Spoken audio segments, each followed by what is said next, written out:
स्वामी समर्थ. तुम्हा सगळ्यांचे आपल्या स्वामी सूत्र व्लॉग या चॅनलवर मनापासून स्वागत.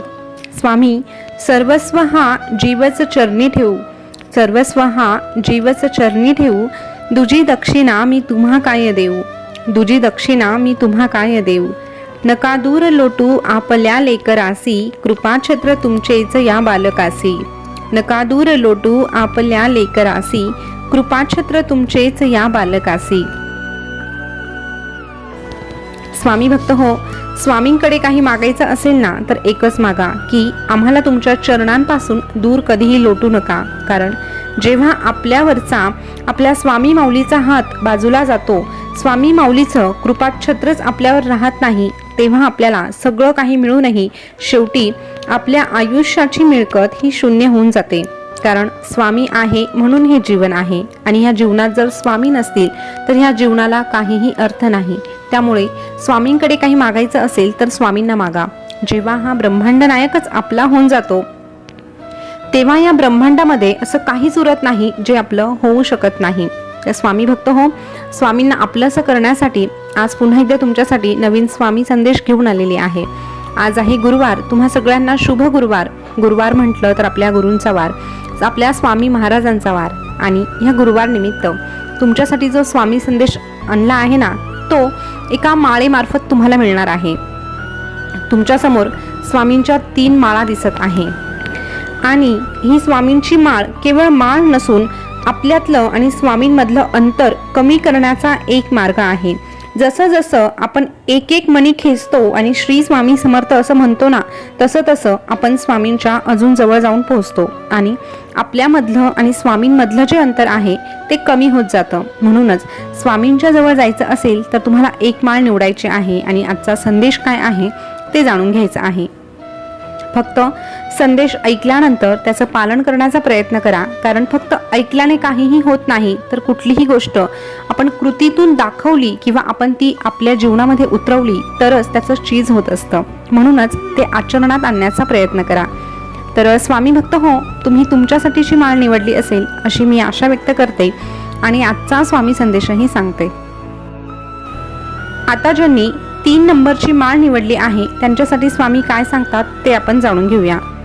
स्वामी अशा भक्तांना सांगतात, अरे जे मिळालं नाही त्यांच्या विचारानं दुःखी राहण्याऐवजी जे तुला मिळालं आहे त्याचा आनंद घ्यायला शिक. अरे जे तुझ्याकडे आहे ते कदाचित दुसऱ्या कोणाकडे नसेलही, म्हणूनच जे आहे त्यामध्ये समाधान मानायला शिक, तरच तुला सुखाचा अनुभव येईल. अरे जो सतत भूतकाळात जगतो तो सतत नकारात्मकतेने ग्रासलेला असतो, आणि जो भविष्याचा विचार करतो तो सतत चिंतेने ग्रासलेला असतो. खरा सुखी तर तोच आहे जो वर्तमानात जगतो. खरा श्रेष्ठ तोच आहे जो भूतकाळातून अनुभव घेतो, वर्तमानात जगतो, आणि मग भविष्याच्या दिशेने वाटचाल करू लागतो. तू देखील असंच कर. तुझ्या भूतकाळामध्ये रमण्यापेक्षा आणि तुझ्या भविष्याचा जास्त विचार करण्यापेक्षा आज तुझ्याकडे काय आहे ते बघण्याचा विचार कर, आणि भविष्याची चिंता तू करू नकोस. कारण तू माझा भक्त आहे. तू रोज माझं नाम घेऊन स्वतःला शुद्ध करत आहेस, मग तुझं मंगलहून अधिक मंगलमय होणारच आहे. तू जसं जसं माझं नाम घेतो तसं तसं सकारात्मक लहरी आपोआप तुझ्याकडे येतात, आणि मग तुझे विचार अजून परिपक्व होऊ लागतात. म्हणून तुला सांगतोय, तू फक्त नाम जपण्याचा प्रयत्न कर आणि कायमच तुझ्या या स्वामींचा होऊन जा. मग बघ, तुझे स्वामीही तुला एकच सांगतील, भिवू नकोस, मी तुझ्या पाठीशी आहे, भिवू नकोस, मी सदैव तुझ्या पाठीशी आहे. स्वामी भक्त हो, आता ज्यांनी 1 नंबरची माळ निवडली त्यांना स्वामी काय सांगतात हे जाणून घेऊया. स्वामी सांगतात, अरे नामस्मरण म्हणजे देव भेटण्याचा एक सोपा मार्ग, आणि भेटलेला देव समजण्याचं एक उत्तम साधन. जसं जसं तू नाम जपतो तसं तसं आम्ही अजून तुझ्या दिशेने पुढे पाऊल टाकतो. अरे जिथे आमचं नाम तिथे आमचं धाम, जिथे आमचं नाम तिथे आमचं धाम. अनेकांना प्रश्न पडतो की नामात काय आहे, तर नामातच तुझ्या जीवनाचा दडलाय अर्थ.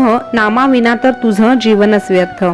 एक शब्द आहे नशीब, याच्याशी लढून तर बघ, आणि अजून एक शब्द आहे नाम. स्वामींचं नाम जपून तर बघ. नशीब बदलवून मनासारख्या गोष्टी तुला मिळवून नाही दिल्या तर मग मला सांग. आत्म्याचा आवाज परमात्म्यापर्यंत घेऊन जाणारा संदेशवाहक म्हणजे प्रार्थना. आणि ही प्रार्थना जो करतो, त्या प्रार्थनेतून जो आमचं नाम घेतो, त्याला आम्ही सदैव साद घालतो. त्याच्या हाकेला नेहमीच आम्ही प्रतिसाद देतो. कुठेही कसेही आणि कोणीही घ्यावे आमचे नाम, मग आम्हीही असतो आमच्या भक्तांच्या पाठीशी ठाम. भिवू नकोस मी तुझ्या पाठीशी आहे, भिवू नकोस मी तुझ्या पाठीशी आहे. स्वामी भक्त हो, आता ज्यांनी 2 नंबरची माळ निवडली आहे त्यांच्यासाठी स्वामी काय सांगतात ते जाणून घेऊया. स्वामी अशा भक्तांना सांगतात, अरे पेढा जसा कुठूनही खाल्ला तरीही तो गोडच लागतो, आणि साखर अंधारातही खाल्ली तरी गोड लागते, आणि प्रकाशातही खाल्ली तरीही गोडच लागते. तिची चव बदलत नाही. अगदी तसंच आमच्या नामाचं आहे. कधीही कोणीही कुठेही आणि कसंही घेतलं तरीही ते आम्हाला गोडच लागतं. ज्याला नामाची ओढ आहे त्याला आमच्या आशीर्वादाची जोड आहे. ज्याला नामाची ओढ आहे त्याला आमच्या आशीर्वादाची जोड आहे. अरे ज्याला छंद नाही नामाचा तो देह तरी काय कामाचा. ज्याला छंद नाही नामाचा तो देह तरी काय कामाचा. तू फक्त तुझं काम प्रामाणिकपणे करत राहा, कर्म चांगले ठेवत राहा, आणि आमचं नाव सतत तुझ्या मुखात ठेव. हे जग काय, जग तर फक्त तुझी दिशाभूल करण्यासाठी आहे. जो या जगात रमला तो तिथेच संपला, पण जो परमात्म्याच्या भक्तीत रंगला त्याचा उद्धार स्वतः परमेश्वराने केला. एकदा की तू परमेश्वरावर निस्सीम भक्ती करून डोळे झाकून विश्वास ठेवू लागला की तुला या जगाच्या पाठीवर ठरवूनही कोणी दुःख देऊ शकत नाही. कारण जो परमात्म्याशी एकरूप होतो त्याला चांगलं ठाऊक असतं की सुख आणि दुःख या फक्त 2 वेगवेगळ्या प्रतिक्रिया आहे. प्रसंगानुसार जसं आपण त्यांच्याकडे बघणार तशाच त्या दिसणार आहे, पण खरा आनंद तर समाधानात आहे. आणि हे समाधान दुसरीकडे तिसरीकडे नाही तर फक्त परमेश्वराच्या सानिध्यात मिळतं, परमेश्वराचं नाम घेऊन मिळतं. म्हणूनच तुला सांगतोय, तू फक्त आमचं नाम घे आणि स्वतःशी प्रामाणिक राहा, तुझ्या कर्मांशी प्रामाणिक राहा आणि तुझ्या या स्वामींशी प्रामाणिक राहा. बघ तुझा स्वामी नेहमी तुला सांगेल, भिवू नकोस मी तुझ्या पाठीशी आहे, भिवू नकोस मी सदैव तुझ्या पाठीशी आहे. स्वामी भक्त हो, आजचा स्वामी संदेश तुम्ही ऐकला असेल. आता यामध्ये वेगळं सांगण्याची गरजच नाही, कारण चांगल्या पद्धतीने तुम्हाला समजलं असेल की आजचा जो मूळ संदेश होता ना तो फक्त नामाबद्दल होता.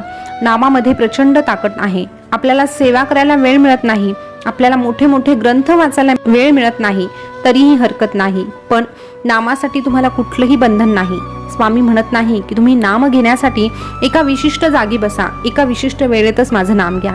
असं कुठलंही बंधन न घालता स्वामींनी आपल्याकडून फक्त एक अपेक्षा केली आहे की स्वामींचं नाम आपण अगदी निस्सीम भक्तीने घ्यावं आणि मनापासून घ्यावं. तर नक्कीच स्वामी भक्त हो, तुम्हाला आजचा स्वामी संदेश आवडला असेल अशी आशा व्यक्त करते आणि आजचा व्हिडिओ या ठिकाणी थांबवते. आजचा संदेश तुम्हाला कसा वाटला हे कमेंटमध्ये नक्की सांगा. आणि असेच नवनवीन स्वामी संदेश तुम्हाला ऐकावेसे वाटत असतील तर आपल्या स्वामी सूत्र ब्लॉग या चॅनलला सबस्क्राईब करा. त्यासोबतच शेजारचं बेल बटन प्रेस करायला विसरू नका, जेणेकरून नवीन आलेला व्हिडिओ तुमच्यापर्यंत लगेचच पोहोचेल. पुन्हा भेटूया नवीन स्वामी संदेश घेऊन. तोपर्यंत स्वस्थ रहा, मस्त रहा आणि आपले स्वामी संदेश ऐकत रहा. धन्यवाद.